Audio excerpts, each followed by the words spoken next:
This is the Waypoints Goal Planner by Redeeming Productivity. I designed this paper planner to help Christians live their lives as a stewardship.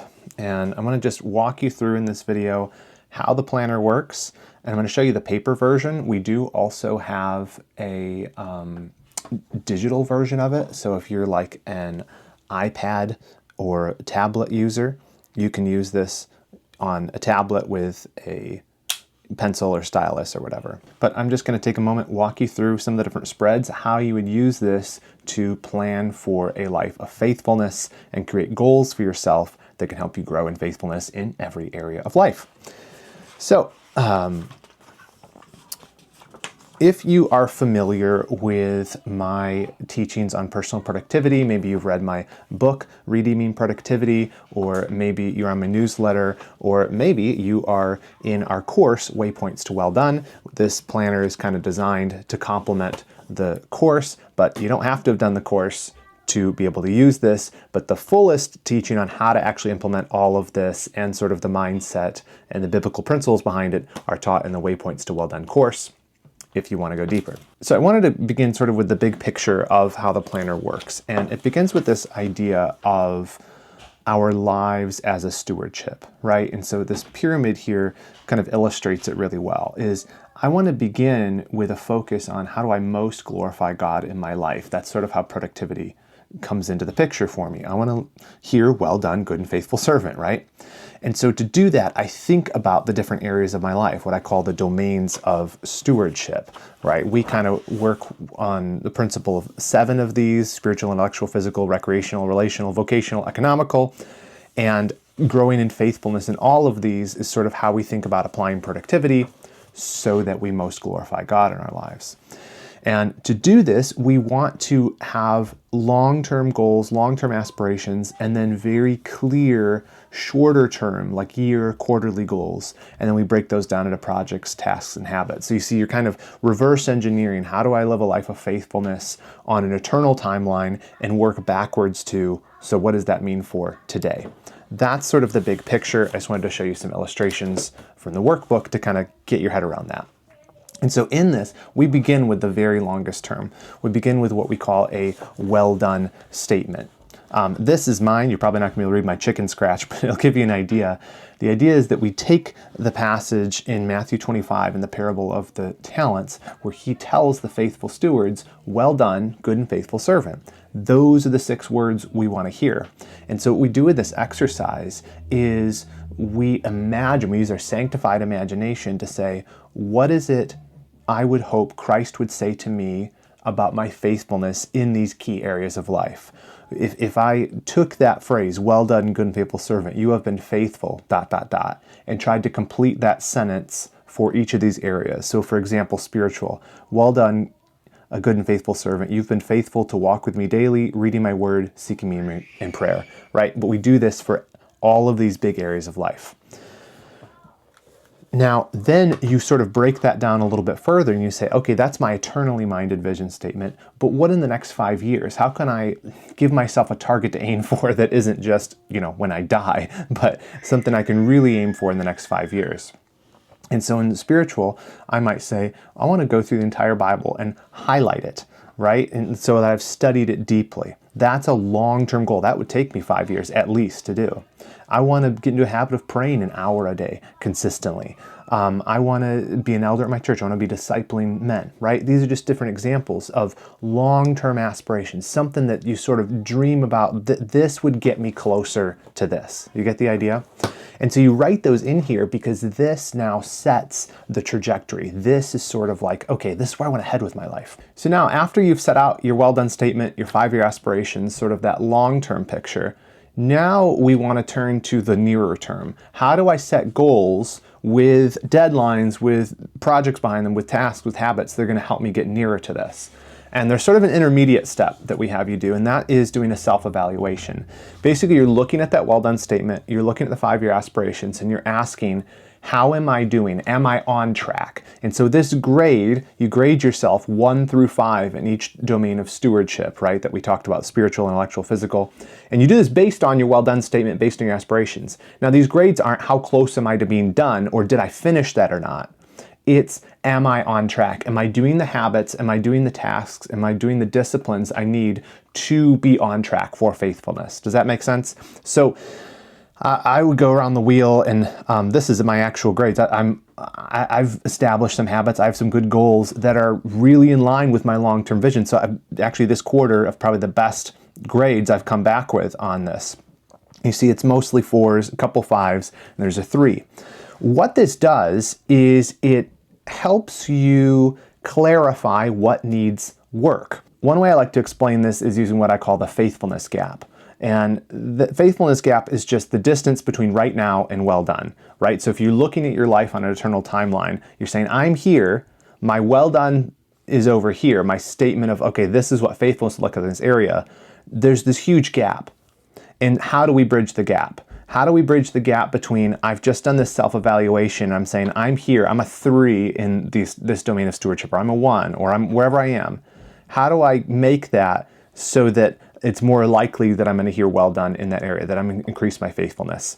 And so the way we do that is with goals. We be intentional. We say, okay, if I'm not on track to where I want to be, don't just cross my fingers. Don't just, hope that one day God's going to wake me up to it and convict me enough to actually take action. We prayerfully repent of that, and we turn to God and say, okay, I want some help, Lord. And I'm going to jump in with both hands and actually pursue this with intention. And one way to do that is using goals as a vehicle for your intentional stewardship of your life. And so it starts with a brainstorming sheet here, right? You write down a bunch of potential goals. A lot of times I tell people, look at the areas where the number's the lowest and think really hard about, maybe I need to make a goal in that area. Then you have these goal planning pages. I sort of have a half-done goal written here, but there's 3 of these. We typically, in Redeeming Productivity, we recommend you have one big goal per quarter, so per 12 to 13 weeks. And the reason is that's enough time to tackle a really large goal, but not so much that things get lost. Annual goals life changes too much, your interests change. It's too big of a timeline often to actually stay focused on it. November rolls around, you say, oh, I didn't even start on my goal for the year. 12 weeks, 13 weeks, very ideal timeline, which is why this planner is a 13-week planner. It's designed around having one big goal. But we also recognize that you might have some side quests. So there's room to make 3 of these in here, but one of these you're going to kind of want to star and say, this is my primary goal. These others are things I'm going to be working on the side.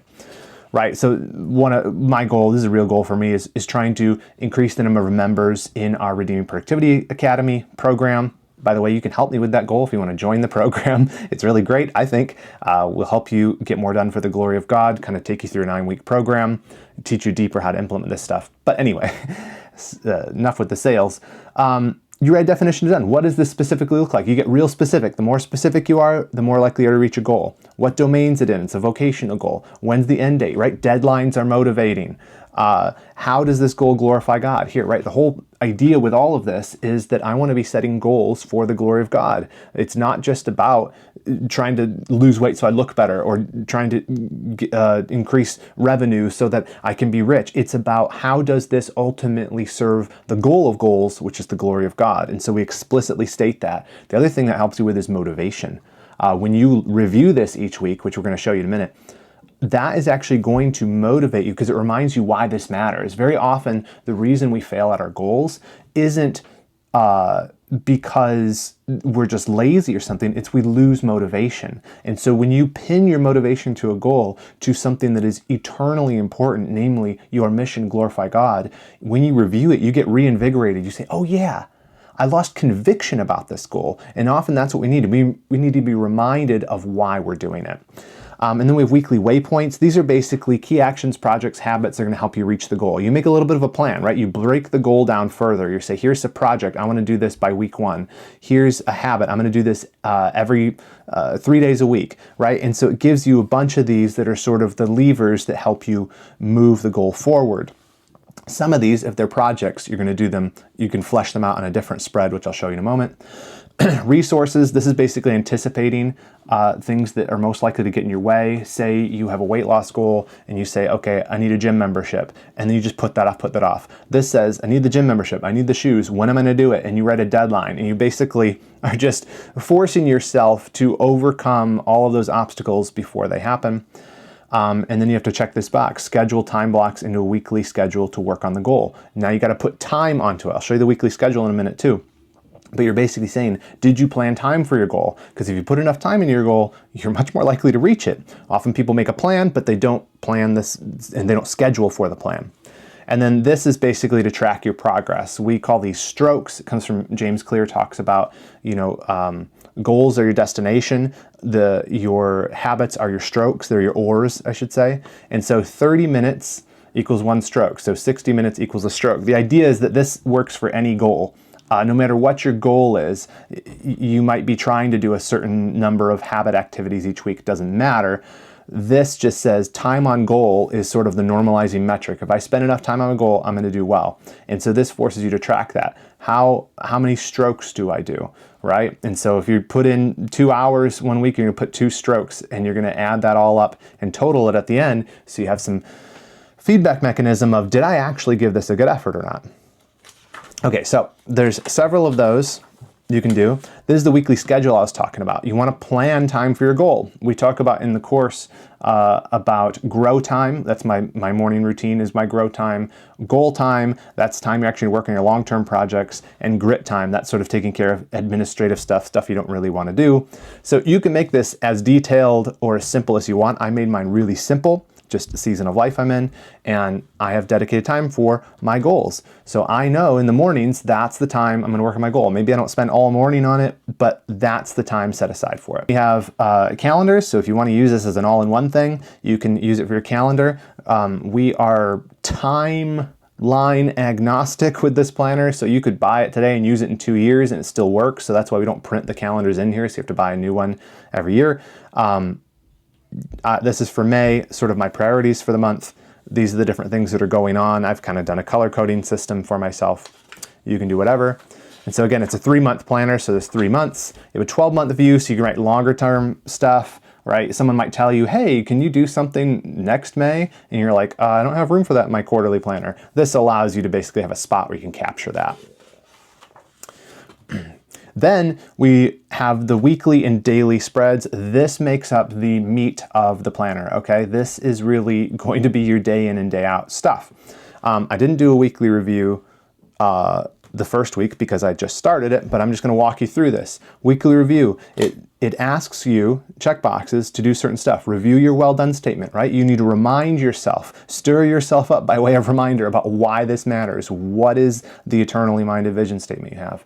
Review your goal plans. Again, what am I doing? Why am I doing it? How does it glorify God? Review projects, review your inbox. I'll show you that in a minute. There's an inbox as part of this planner where you can capture tasks that come in.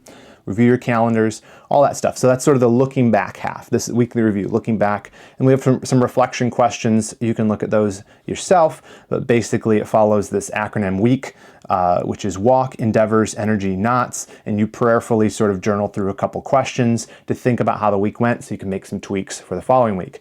This side is the look forward, the weekly plan. What are the main 3 priorities for the week? It's nice to circle one of these and say that's the number 1 priority for the week.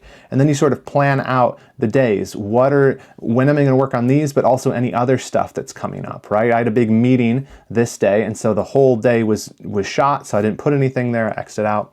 That's the idea with that. Then is the daily spreads, and this is the bread and butter. We have on this side the Power Mornings acronym, right? So these are sort of 5 basic habits that are going to help you grow as a Christian, and we built this into here, and it's taught more fully in our programs and in my book. But prayer, organize, word, exercise, reading. Get it? Power. And so you just write down, what did I pray about? And you're sort of, as you write these, you're sort of checking them off in your mind. Okay, I've got that done. Organize. What are my 3 priorities for the day, right? You might want to pull these from your weekly plan that you made already, but there's probably other stuff that's come up along the way, or you check your inbox and all of a sudden you're like, oh boy, I have a new thing I need to work on.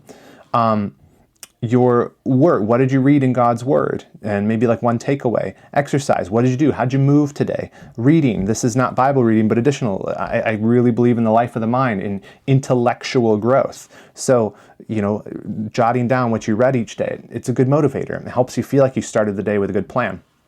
Then you have your schedule for the day, right? You can time box or time block how you're planning to spend the day. Here's my routine. Here's when I'm going to work on this stuff. Here's when meals, big stuff is. This is probably the number one thing that has helped me be more productive with my days, is making a schedule each day about when I plan to work on stuff. And doing that, so I have my weekly schedule sort of ideally how I want the stuff to flesh out, but doing that each day allows me to adapt to whatever that day has, and allows me to always look down and say, what should I be doing right now? And I have sort of a rough plan.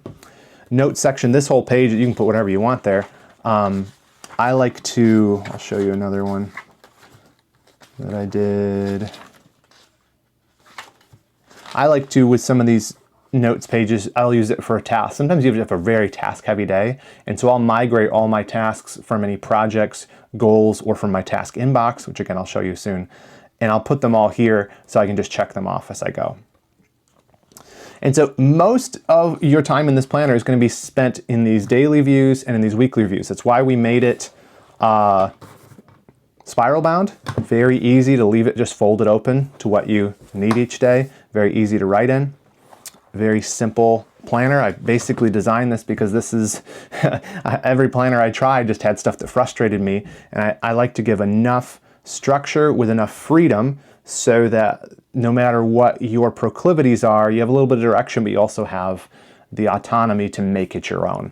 So that's where we're really heavy on notes sections that you can fill in yourself. Waypoints Goal Planner, you could use this every quarter to get a big picture of where am I headed in my life, how am I seeking to glorify God, nail down some very clear goals, make a plan for those goals, track those habits and goals, and then also manage the day-to-day stuff, the tasks that come in, the other commitments, the calendars, all in one place with enough freedom to adjust it to your particular proclivities.